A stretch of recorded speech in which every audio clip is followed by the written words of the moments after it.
Shamat Karsandu for MMA Plus here at Super Saturday, Cage Warrior 69. Standing alongside Kerry Hughes, who just defeated Amanda Kelly by TKO in the second round. Kerry, that was amazing. Talk us through that performance. I think the first round I went out wanting to get a takedown and wanting to take it to the floor. I think anyone who knows Amanda Kelly would know that was a likely game plan. Unfortunately, the first round I stalled a bit and I wasn't really flowing the way it should have been. So come the second round, I spoke to my coaches, they gave me some feedback on the first round, some fairly direct feedback, and I went out in the second planning to improve on that and try and get there. As it happened, I didn't manage to do it.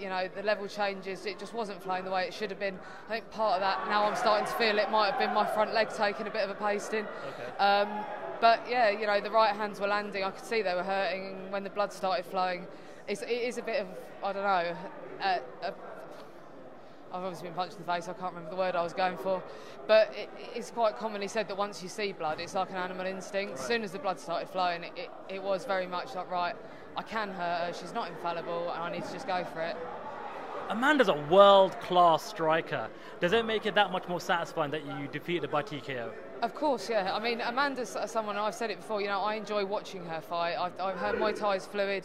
She's a very skilled fighter. She gets off some beautiful, beautiful techniques. I remember watching her against Julie Kitchen and thinking, wow. So for me, when I was offered the fight, Jack brought it to me, Jack Mason, my head coach, and said, this is what Cage Warriors have offered you, what do you think?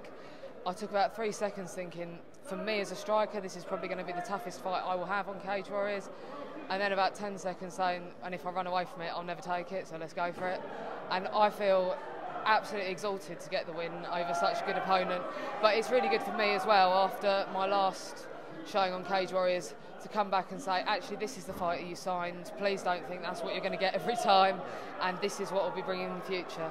I was going to touch on that. Obviously, it didn't go your way in your first fight for Cage Warriors, but the fact that you've got your win at such a huge event like Super Saturday, everything just seems a lot bigger this time, doesn't it? Yeah, I mean, it's Super Saturday. I'm from North London. I grew up around Tottenham with Green. I worked in Camden for the years of my life. So for me, this is coming home, or as close to it as I'm going to get.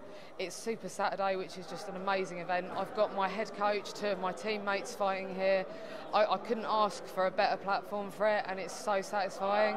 My boyfriend, this is the first time he's seen me fight, and after the first round I was thinking, oh my God, please don't let this go the wrong way. He's never going to let me do it again. But, hopefully for him as well, he put hours of work into getting me ready and emotionally supporting me for everything. So hopefully for him, this has been a nice sort of showing. All my friends have bought tickets and come to watch.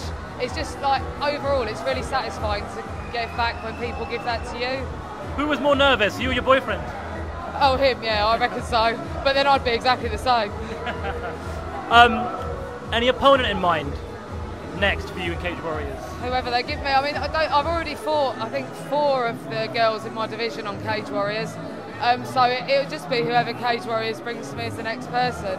I mean, I hope that by defeating Amanda Kelly, I've made a real statement about wanting to stay in Cage Warriors and wanting to move forward and wanting to do the best that I can. So hopefully there'll be someone on the cards fairly soon and I can keep up the momentum I've built up. Brilliant. One final question, I'm asking all the fighters tonight. Cage Warriors announced a while ago, Channel 4, massive deal.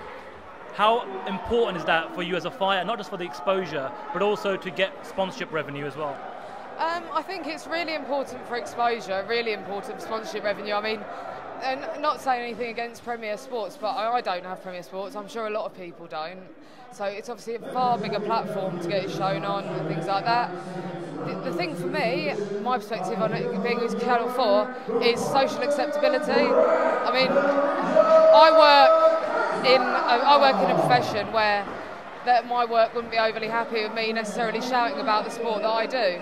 And quite a few other people do. There's quite a negative perception of MMA sometimes, and the gutter press do seem to drag it through that. I really hope that by signing to a channel like Channel 4, who are considered to be very mainstream, very matter-of-fact and very conservative, we're normalising MMA and we're bringing it into the arenas where we can get a wider audience but get it to be seen a bit more professionally than it is, rather than the current sort of underground perception. Well, exciting times ahead for Cage Warriors, exciting times ahead for yourself in Cage Warriors. Congratulations again on your win tonight, and we look forward to seeing you compete again very, very soon. Thank you very much. Thank you.